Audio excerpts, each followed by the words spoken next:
s'est tenu aujourd'hui, mercredi le 8 février 2023, un point de presse public et communautaire coordonné par l'honorable Mohamed Ousmane Ag Mohamedoun et allié légitimité traditionnelle, ainsi que les présidents des mouvements de l'inclusivité du Conseil supérieur et chef de la communauté Kelrazaf et Chérifen, au cours de laquelle il définit leur vulnérabilité.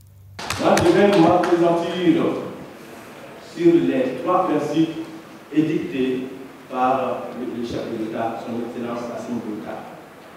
Et seulement si nous, Maliens, nous parvenions à nous raccorder sur ces 3 principes, le Mali sera heureux. Ces 3 principes donnent entre autres la souveraineté. Je crois qu'il n'y a pas de paix sans la souveraineté. Nous devons évoluer vers la souveraineté pour que la paix soit au rendez-vous. Et aussi le respect dans le partenariat stratégique. Et le dernier axe, la dernière principe ici, le respect de l'intérêt supérieur des Maliens. Je pense que quand on est en train de reconstruire quelque chose que nous-mêmes on a cassé, on a brisé, parce que ce pays a été mis à genoux, c'est nous-mêmes, nous tous sans exception. D'autres par leur complicité, d'autres par leur complicité, d'autres par leur mauvaise intervention, d'autres par leurs moyens. Je pense qu'il faut reconstruire sur une fondation de réalité et de sincérité. Que les gens soient sincères. Ce n'est pas en applaudissant dans la salle ou en criant qu'on va réaliser ce que nous sommes en train aujourd'hui d'essayer de réaliser. Donc ceci étant dit, je pense qu'il faut que les gens soient au même niveau d'information pour qu'ensemble ils avancent pour une reconstruction réelle et fondée sur une réalité sincère. Avant de tenir mes propos, je préfère maintenant procéder à une présentation parce que beaucoup de gens ne sont informés en rien par rapport au problème des mouvements signataires et tout.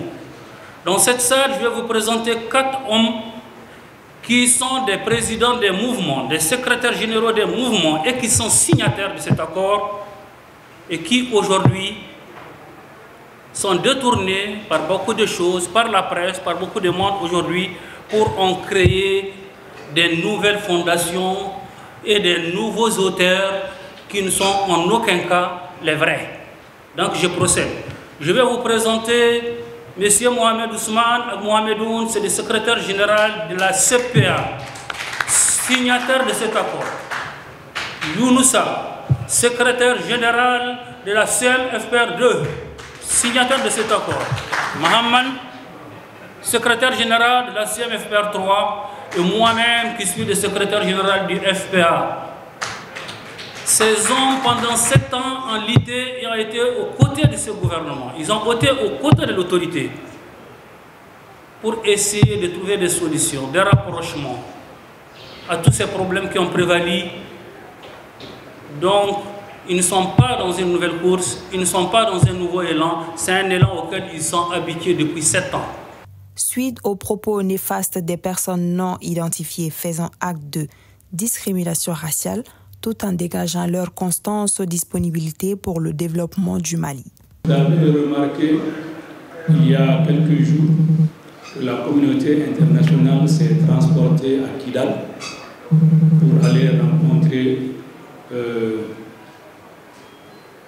la coordination des mouvements de l'Azawad. En tout cas, comme certains disent, pour rencontrer les détenteurs de Kidal. Je voudrais avoir une petite intervention sur cela pour dire ce que nous en pensons et que le rôle que la communauté internationale est en train de jouer ne semble pas aller un peu dans le sens de ce que nous avons souhaité. Pourquoi ce déplacement?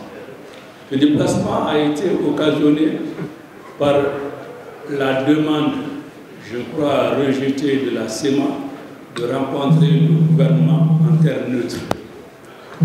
Et je crois que fort heureusement, et nous apprécions vraiment cette décision du gouvernement de ne pas transporter une rencontre intermalienne sur un terrain neutre.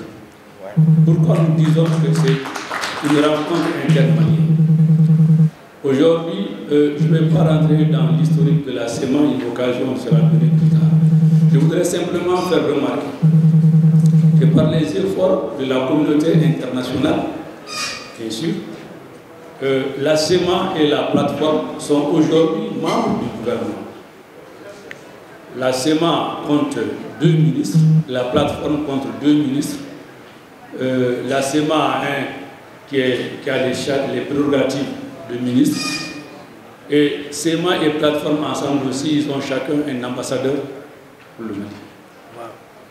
Alors, lorsque nous avons dit à la communauté internationale, lorsque on est membre d'un gouvernement, on ne peut pas comprendre qu'on demande à ce même gouvernement d'aller tenir un conseil des ministres dans un autre pays. Ce n'est pas possible. Les réunions du gouvernement se tiennent dans la capitale ou, comme on l'a vu dans certains cas, transposées dans une capitale régionale. La CEMA ayant des membres au gouvernement, la plateforme ayant des membres au gouvernement, nous ne comprenons pas pourquoi au sein du gouvernement, ils ne peuvent pas poser leurs problèmes, trouver des solutions en tant que membre du gouvernement dans le cadre de la solidarité gouvernementale et vraiment résoudre les problèmes pour satisfaire vraiment les attentes du peuple. De 2 choses l'une, ou bien vos représentants au sein du gouvernement ne font pas ce que vous voulez en tant qu'organe de décision, de nomination, mais vous les remplacez purement et simplement et vous mettez d'autres qui peuvent parler à votre nom. Ou bien vos représentants au sein du gouvernement vous ont dit qu'après tous les efforts qu'ils ont faits, ils ne sont pas parvenus à faire accepter leur point de vue et vous pensez que le gouvernement ne répond pas à vos problèmes. En ce moment, vous vous retirez du gouvernement et en ce moment, vous allez constituer un organe à part avec lequel on peut discuter. Mais lorsque vous êtes dans le gouvernement, vous ne pouvez pas demander à ce gouvernement de se transporter ailleurs pour aller discuter des questions de la nation. Et là, nous remercions et nous félicitons fortement le gouvernement. Vous savez, aujourd'hui, dans cette transition où tout est urgent, tout est à faire ou à refaire, nous n'avons pas le droit d'être distraits. Chaque fois que nous sentons des choses qui pourraient nous distraire nos populations ou nous dévier un peu du bon chemin en vue du Malikoura, nous alertons et nous prenons les dispositions qui s'imposent. C'est dans ce cadre que nous avons tenu urgemment ce point de presse pour mettre fin à une certaine psychose qui est en train de s'installer sous couverte de certaines, à cause de certaines déclarations de certains responsables du mouvement signataire qui ont été vraiment interprétés différemment et malheureusement souvent avec de très mauvaises interprétations par les mêmes personnes qui tapent dans l'ombre tous les jours et continuent à tenter de déstabiliser à partir de l'extérieur par des mains à l'intérieur ici de notre pays. Donc il était de notre devoir d'organiser des points de presse pour qu'il n'y ait pas d'amalgame, pour que les raisons de tout ça soient claires, pour que les Maliens encore une fois plus demeurent soudés, unis dans leur diversité, dans leur schéma arc-en-ciel et affronter ensemble avec la résilience qu'on nous connaît, nous les Maliens, pour qu'encore cette épreuve, à l'instar de celle qui a tenté de secouer le monde religieux, d'avoir le monsieur qui est sorti de nulle part, à un moment qui a brûlé le Coran, les Maliens ont mis ça derrière eux, à travers aussi la société civile que certains ont tenté. Aujourd'hui, ils tentent d'instrumentaliser le comportement de certains responsables des mouvements signataires qui n'engagent pas le peuple. Le peuple aujourd'hui, ses représentants légitimes, ce sont les légitimités traditionnelles, ce sont les parlementaires, c'est le président de la transition, c'est ceux-là qui représentent le peuple aujourd'hui. Ce ne sont pas les signataires de l'accord. Les signataires de l'accord aujourd'hui ont une mission dans le cadre de cet accord dont le principal responsable, c'est le gouvernement. Et c'est le gouvernement qui doit valider chaque disposition de cet accord. Donc faisons confiance à notre gouvernement, faisons confiance à notre État parce qu'aujourd'hui nous avons la chance d'avoir un président qui incarne haut et fort les valeurs de souveraineté de notre nation. Donc il n'y a pas de souci à se faire. Cet accord, même s'il y a des capricieux, même s'il y a des gens qui disent des choses incohérentes, en tout cas, la tête elle est garantie. Le président, en ce qui le concerne, sait ce qu'il faut pour le Mali, ce qu'il faut pour les Maliens. Donc ça doit nous rassurer. Et je demande à l'ensemble de la population malienne de ne pas faire écho de ces intoxications, de ces psychoses et de rester derrière nos autorités.